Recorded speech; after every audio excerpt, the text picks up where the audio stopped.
विश्राम मार्केटची गडबड, करा समता SIP ची निवड। समता पतसंस्थेनं आणली ग्राहकांसाठी समताज SIP। आता 8% फिक्स्ड रिटर्न सह तुम्हाला मिळणार मोठ्या बचतीची संधी। समता पतसंस्था, टेन्शन नाही, रिटर्न्स निवडा व सुरक्षितता वाढवा। संपर्क 7722010222। पतंग उडवण्यासाठी वापरला जाणारा नायलॉन मांजा हा अत्यंत घातक ठरत असून दरवर्षी अनेक नागरिक तसेच निरपराध पक्षी या मांजाचे बळी ठरत आहेत। कोपरगाव शहरात नायलॉन मांजामुळे गंभीर घटना घडली आहे। कोपरगाव शहरातील छत्रपती शिवाजी महाराज स्मारक परिसरात दिनांक 30 डिसेंबर रोजी नायलॉन मांजामुळे 3 नागरिक जखमी झाले आहेत। यामध्ये एका नागरिकाच्या नाकाला जबर दुखापत होऊन 4 टाके पडल्याची माहिती आहे।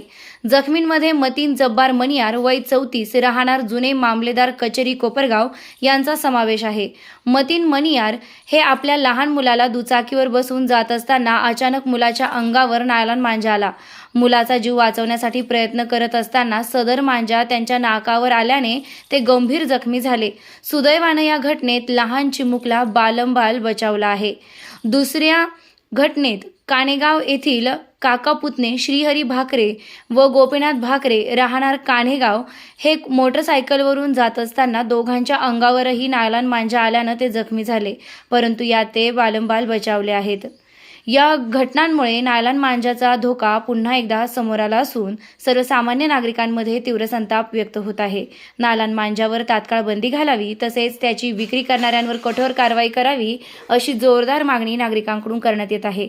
या प्रकरणी कोपरगाव शहर पोलीस ठाण्यात तक्रार नोंदवण्यात आली असून पुढील तपास सुरू असल्याची माहिती पोलिसांकडून देण्यात आली आहे। निर्भीड न्यूज, योगेश डोके, कोपरगाव। बोला। मेरा नाम है मतीन जब्बार मनियार। मैं घर से भाजीपाला लेने के लिए जा रहा था मार्केट में बच्चे के साथ में लेके। अचानक में शिवाजी महाराज का पुतले के सामने नायलॉन मांजा मेरे सामने आ गया और इसके आंख पे चला गया। मैंने इसको बचाने के वास्ते मांजा ऊपर कर लिया, पर मेरी नाक कट गई। अभी इतना सा बच्चा है, कभी जान चली गई तो क्या करेंगे। इसके लिए इसको बचाने के वास्ते मैंने वो खुद पे ले लिया।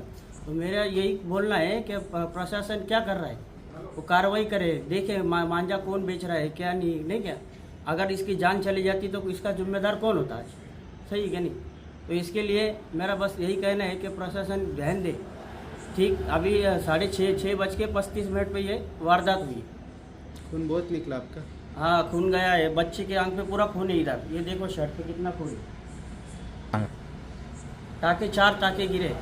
और मेरा भी धंधा है पतंग का, मगर मैं सालों से यही भी मेरा बोलना है कि भाई ये मांझे को तुम टाल दो। ये क्या होता है, ये इसके वजह से जो अपना सीजन है, सन है, वो पूरा फेल चले जाता। इसके लिए आदमी क्या करे, एकदम कॉटन मांझा वापरे और उसके साथ इंजॉय करे, मज़े करे, खुशी का सन का आनंद ले।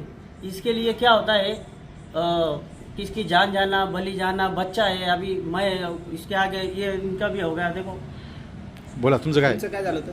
अभी मेरे आगे मराठीमध्ये हे माझा पुतण्या होता आणि त्याच्या गळ्यावर गेलाय। हा, गळ्यावर त्याला गेल्यानंतर त्यांनी वर केलंय आणि तिथं आपल्या शिवाजी महाराजांच्या पुतळ्याजवळ तिथं समोरून आलोय, पण याच्या इथं गेलं गळ्यावर। त्यांनी वर केल्यानंतर त्यांनी माझ्या डायरेक्ट इथं लागलंय। हा, इथं ब्लड गेलं, एवढं ब्लड निघालंय डायरेक्ट, म्हणजे मान वाचली हो, त्याची मान वाचली फक्त, एवढंच फक्त। म्हणजे तो नाही तर मग त्याची मान जर चिरली असती तर मग पाव जास्त गंमत झाली असती। माझे नाव श्रीहरी अशोक भाकरे, मी राहणार कान्हेगाव। मी कोपरगावला भाजीपाला घेण्यासाठी आलेलो होतो।